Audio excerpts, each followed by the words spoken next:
ښه، دلته تاسې دوه دانې توضیحګانې ګورئ چې دا توضیحګانې موږ ته د مزار شریف او هم د کابل د تودوخې درجه ښکاره کوي. البته د هوا د تودوخې درجه ده. تاسې دلته ګورئ چې دا د ورځو شمیر ده او دا هم د تودوخې درجه ده او همداسې په دې ګراف کې. زه غواړم چې په توضیح کې یا په توضیحګانو کې تاسو ته دوه شیان تشریح کړم.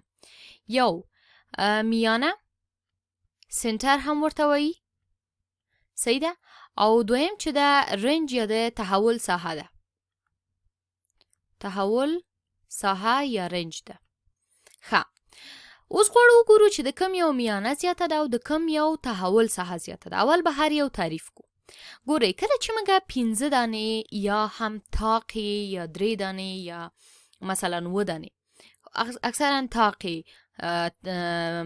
دیتاګانې لرو که نه، د دیتا تعداد هم تاق وي، نو د هغې منځنۍ عدد ته موږ میانه وایو. نو که زموږ دیتاګانې جفتي بیا دغه دواړه منځني عددونه سره جمع کوو، دغه اوسط پیدا کوو، هغه ته بیا میانه وایي. صحیح ده؟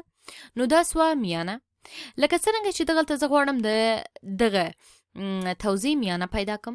تاسې پوهیږئ چې دلته موږ ته څو دیتاګانې راکړي. ګورئ 1 درجه، 4 درجې، 7 درجې، 10 او 14.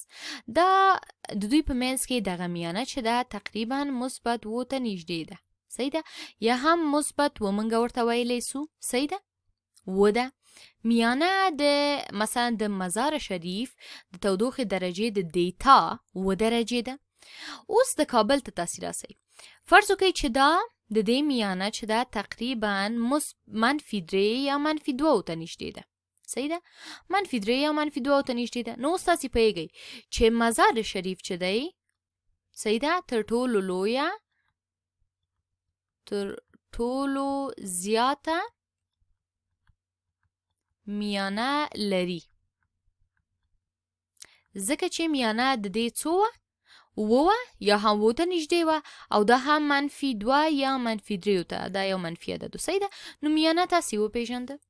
اوس راځو د تحول ساحې ته. د دغه فعالیت نه موږ پوه سو چې دغه واټن چې متحول په هغه کې بدلون کولی سي. ګورئ تاسې دا متحول چې مثلا تودوخې درجه کېدلی سي، دا بدلون کوي د 1 نه 4 ته، 4 نه 7 ته، 10 ته، 11 ته، همداسې. او همداسې د کابل د تودوخې درجه هم کولی سي د -20 نه تر 7 پورې، مثبت 7 پورې بدلون وکړي. صحیح ده؟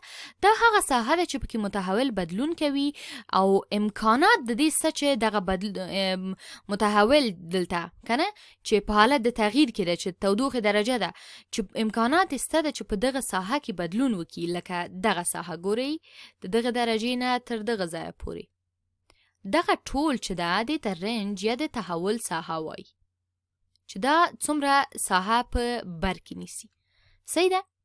نو دا معیار تر ټولو لوی او تر ټولو کوچنی دیتا تر منځ وي. ګورئ تر ټولو کوچنی دیتا دا ده او تر ټولو لویه دیتا دا ده. دلته دا تر ټولو کوچنی او دا تر ټولو لویه دیتا ده. ګورئ دغه واټن چې ده تر ټولو کوچنی او تر ټولو لویه دیتا تر منځ راځي. صحیح ده؟ او هم باید دې ته فکر وکړو. صحیح ده؟ چې که په یو ځای کې په یو ساحه کې څومره چې مثلا تیتوالی یا پراګندګي ډیره اوسي، تحول پکې زیات اوسي، هماغومره مثلا څه وایي پراګندګي پکې زیاته وي. که تیتوالی کم وي نو پراګندګي هم کمه وي. صحیح ده؟ یعنې که په یو جامعه کې د خلکو دغه صفتونه سره یو شان وي، تحول کم وي، نو دوی سره یو ځای کیږي او دغه تحول ساحه هم را کمیږي.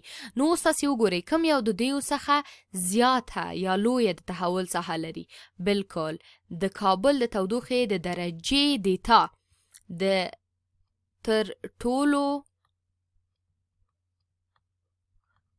لویه یا هم لویه د تحول ساحه لري. تاسې په دې پوه شوئ. نو په همدې شکل راځو یو بل مثال ته چې په هغه کې زه یو دریم شی هم تاسې ته تشریح کوم. دلته وایي په المپیکي لوبو کې یو پړاو څو دانې مسابقې لري چې باید ترسره شي. یوه د هغو څخه په شا تخته باندې لامبو وهل دي چې باید د 100 کیلومترو په واټن ترسره شي. په لاندې انځور کې پورتني شنه ټکي د پایلوبې د 8 واړو غوره لامبوزنو وخت په ثانیه ښکاره کوي او 8 لاندیني ټکي د هماغه لامبوزنو وخت په نیمه پایلوبه کې ښکاره کوي. ګورئ دا پایلوبه ده، صحیح ده، او دا هم نیمه پایلوبه ده.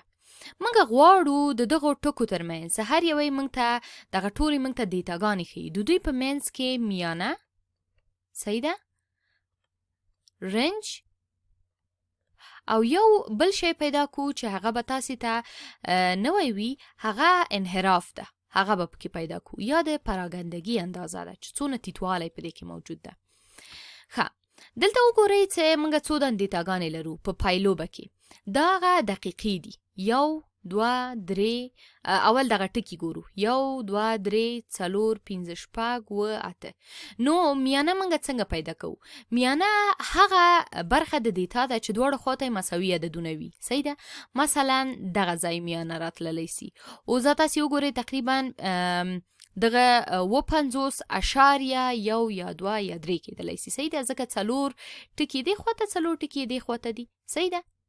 دغه 50.1 یا 2 یا هر شی چې وي کنه ډیر کوچنی ثانیه په وخت ده. بل رنج ده، صحیح ده. ښه، راځئ چې د دغې نیمه پایلوبې هغه هم پیدا کو، میانه. دلته هم 1 2 3 4 5 6 8 ټکي دي.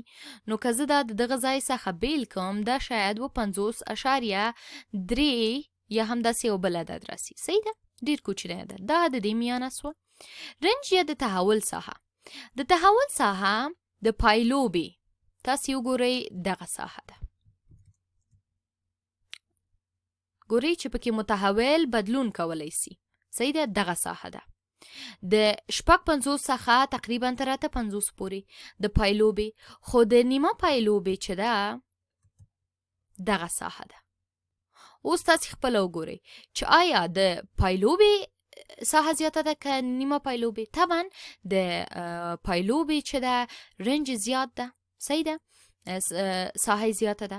او انحراف یا تیتوالی چې ده، که په یو بغه کې یو معیاري انحراف چی شی ده اصلا؟